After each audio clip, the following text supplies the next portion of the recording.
kind of the only time I've ever really integrated my own family into my murals. A lot of these kind of dot vibrations from, some are old, some are new.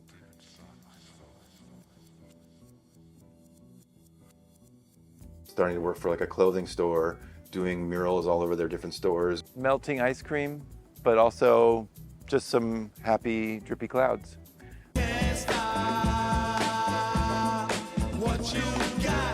Progress, you're a creative person and you might have to use your creativity in more ways than just artwork.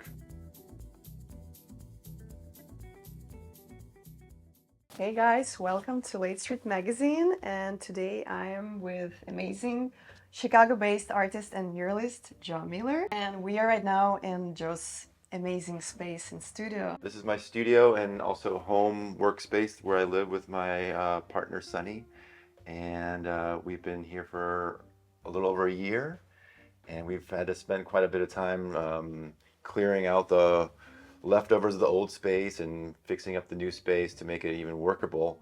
But I'm happy to finally say that I think I've figured out my my toolbox that I live and work in quite a bit, and how to maximize my space. Sometimes when I wake up and want to come in here first thing, I want to start with something simple that isn't too strenuous, you know, something to ease into the day, which is a big part of some of the pieces I make, where it's kind of meditative, repetitive process, so that I can kind of allow my mind to wander a little bit while I still make, you know, so that's a good feeling. Can you tell us more, like, how did you start and why did you decide to go into murals, especially in art in general? Wow, yeah, that goes way back. I grew up in the South Side Chicago. I was drawing, filling sketch pads from like 5, 6, 7 years old, and my parents got me into weekend art classes at a place called Boulevard Art Center. And so I was obsessed with drawing as a kid, and then also I started doing like house painting early on. Like, my dad was the principal of my school, so I'd help him like repaint classrooms and things in the summers, or just doing different construction projects. So eventually, as I got closer to college, being able to draw and be able to paint larger things kind of merged into doing murals. And yeah, I really loved it. One day somebody asked me to paint a mural for the local Adopt-A-Pet center, and I was still in high school at the time, and I didn't know how to, but I still said yes, just to have the opportunity to do that. So that was my first actual like job as a painter.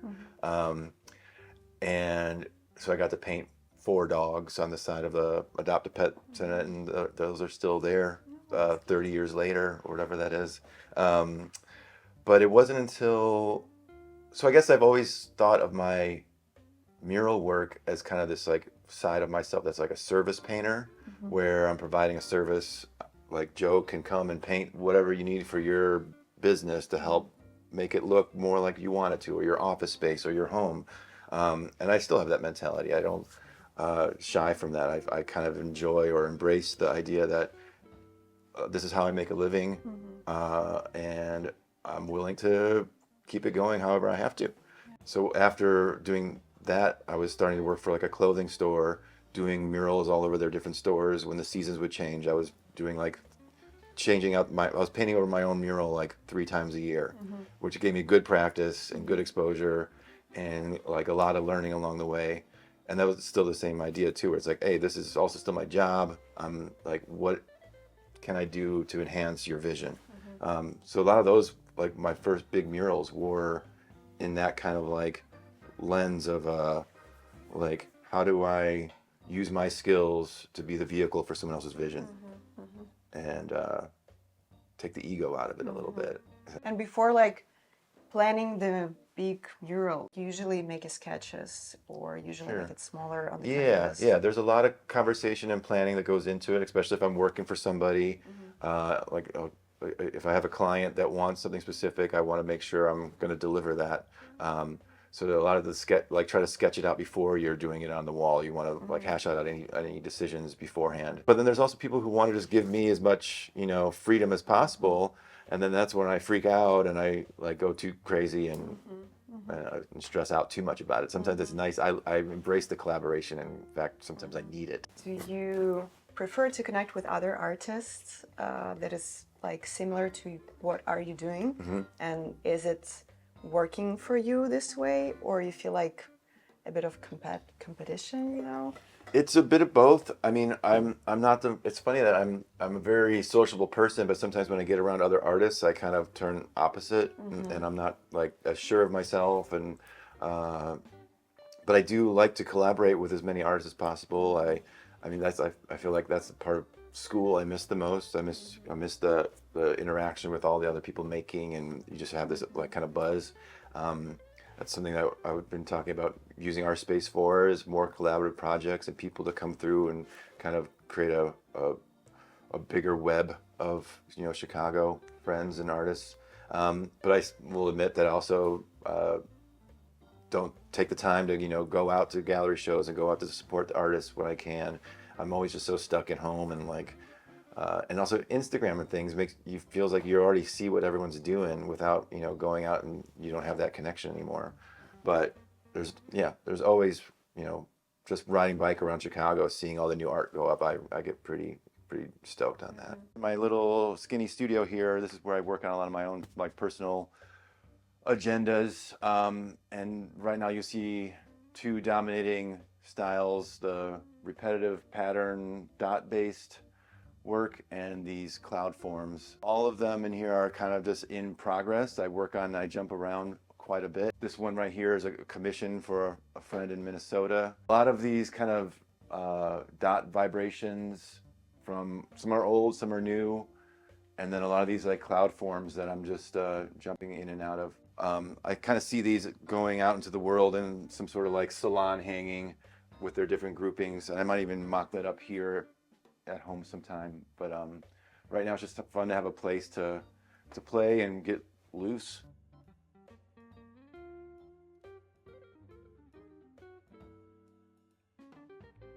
Okay, so Joey, tell us a little bit about this space here. This is part of our large space at our home, where I can also work on projects that can't fit in my studio. Sometimes I spread out.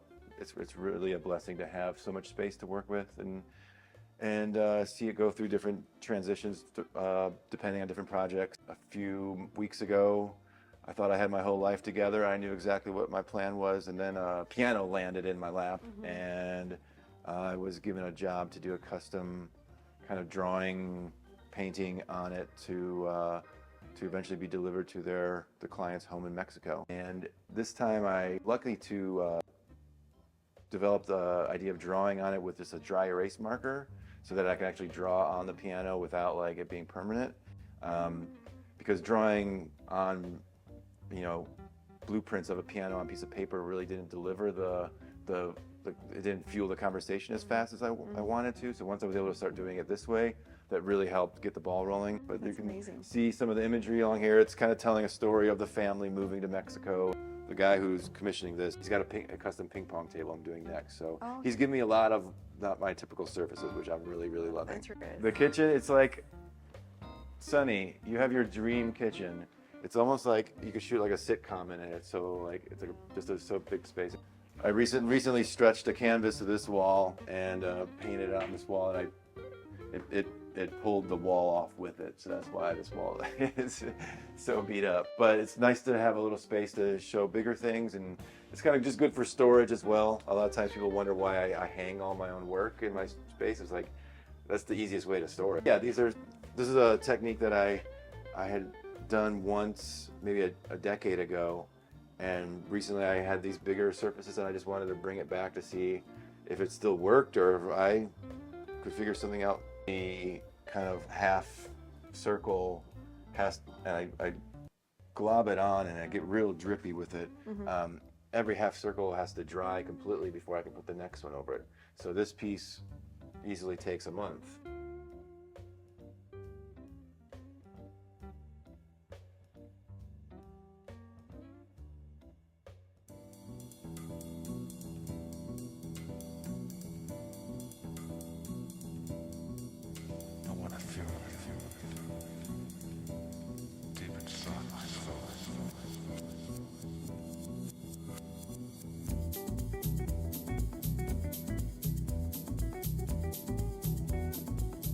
This is a piece called Dad Strength that I did myself, featuring my brother and my niece, my older brother. During the COVID times when I felt we all could see ourselves as either the one shouldering somebody or the one that needs a shoulder to feel comfortable on. I have painted this wall twice, and a lot of it's also been with the support of Gallery Cafe. They've always allowed me to store my materials there. I've had many shows there. They're a great Bucktown Work Apart coffee shop that everyone should support because they support local artists like myself.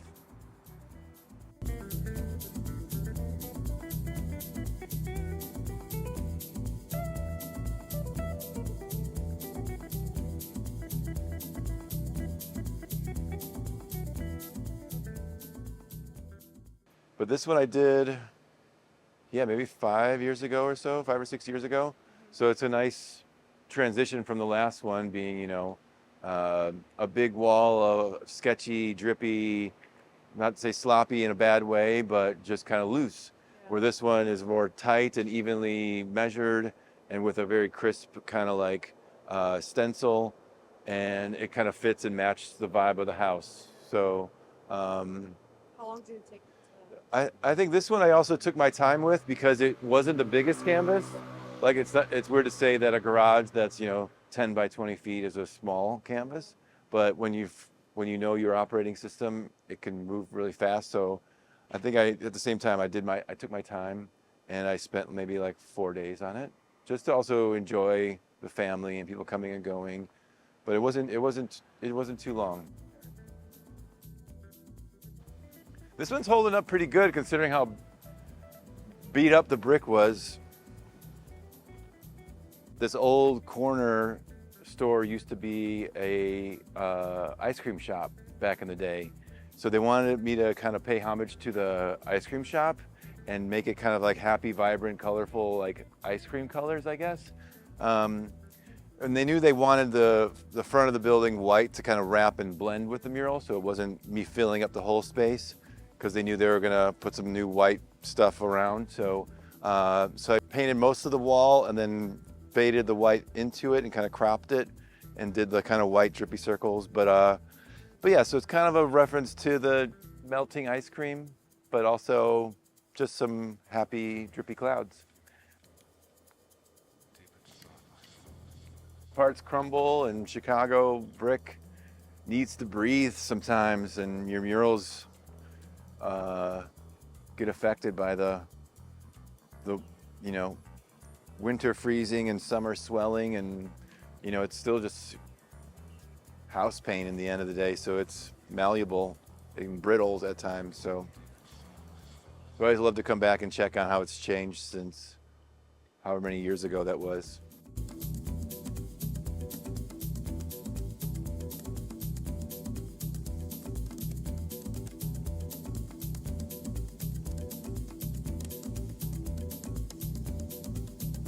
The canvas that she had is very unique because it's this little outdoor nook here.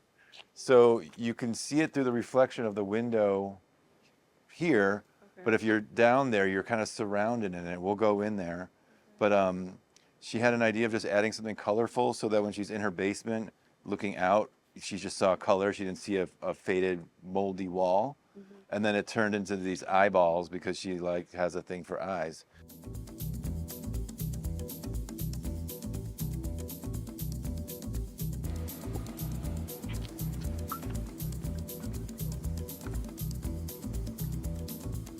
Oh, Benno! Come here, buddy! It was a funky one because it was on the kind of curved wall in the house. So to paint it on a malleable surface that could still be mounted with no seams or holes and things. And that was another one where me and Ginny were talking about it and kicking around some ideas, and she had some image inspiration and working with her then interior designer. So it took a little time, but we figured it out. And once I got it up there, changed it a little bit more, and it's kind of this nice accent of color where there was just empty wall before. So just a few months ago, I painted the bathroom here. There was a wallpaper that Janine really loved and said Joe can do it better. And so it's based on a wallpaper, but this is hand painted. You can't buy this. This too?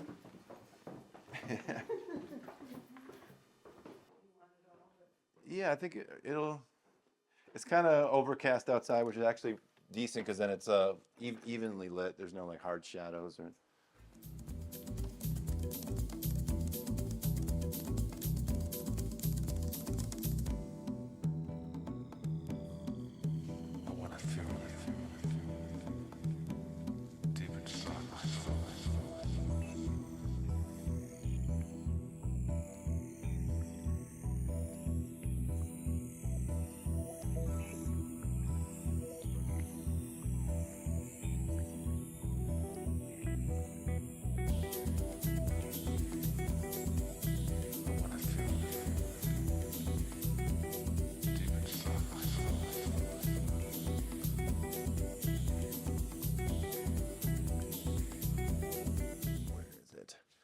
So this is a band from Pittsburgh called the Common Heart, and you can see they used my art for the back image, and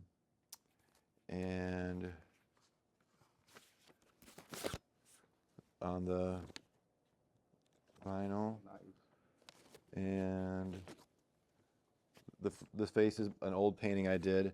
It's of the people waiting for the CTA. Charles Bradley, when he passed away, I was doing murals of him, and the label reached out to me and asked if I would do a Charles Bradley mural tour. So this was the last album that came out after he passed. So I did this image. I think I did it twice in Chicago, twice in New York, and then once in LA to promote the tour. Can't stop what you start.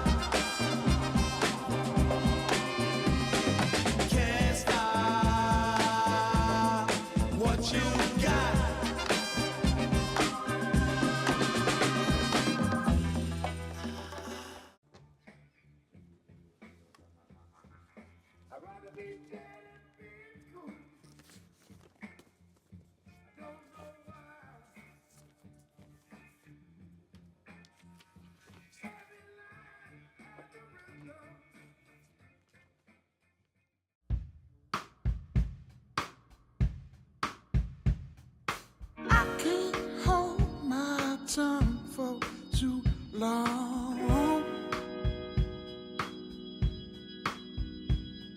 but you've been acting a fool for way. What's next for you? Like any upcoming interesting projects that you can share with us? What is next for me? There's always something in the mix.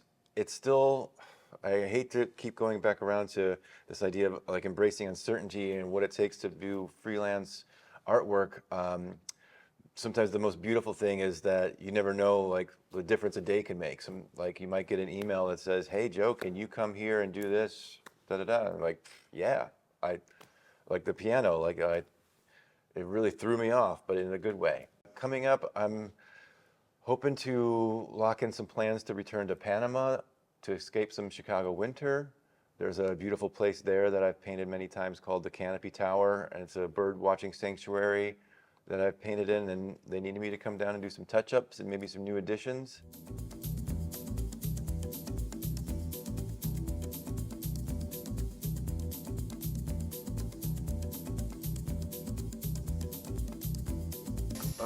About a year of conversation and planning, but the actual execution of the work has taken a little less than 2 weeks, so we moved pretty quickly. The biggest hurdle was just figuring out how I'm actually going to get up there. And they did a pretty good job of building a floor just for me to put the scaffolding on. And I feel pretty secure, and once that's secure, we were able to just cruise for a week straight of painting.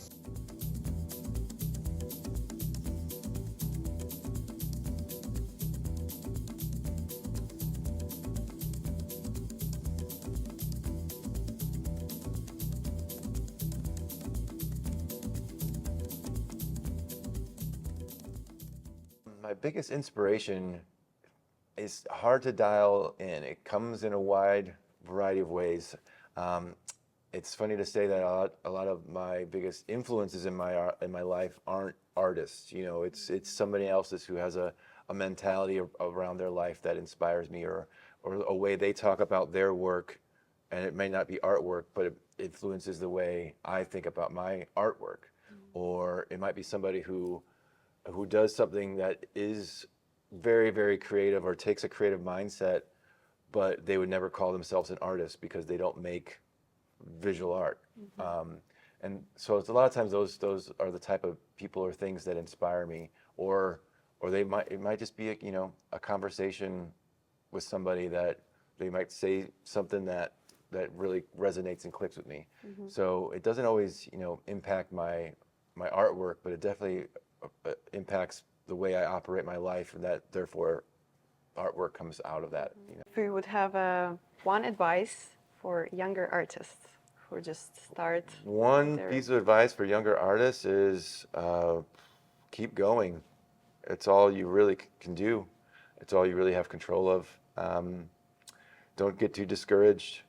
Don't let that discourage your progress. You're a creative person, and you might have to use your creativity in more ways than just artwork. You might have to rearrange your lifestyle. You might have to rearrange your mindset. You might have to rearrange everything just to keep your dreams of being an artist afloat. So keep going.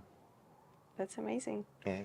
All right, thank you. No. Thank you so much. Yeah, my It pleasure. was nice talking. It Yeah. was our first interview for l8street magazine, and if you want to follow Joe on Instagram, online, to see his amazing works, please do. And if you want to support him, we are happy to talk with you today. Yes, And no, thank you my so pleasure. much.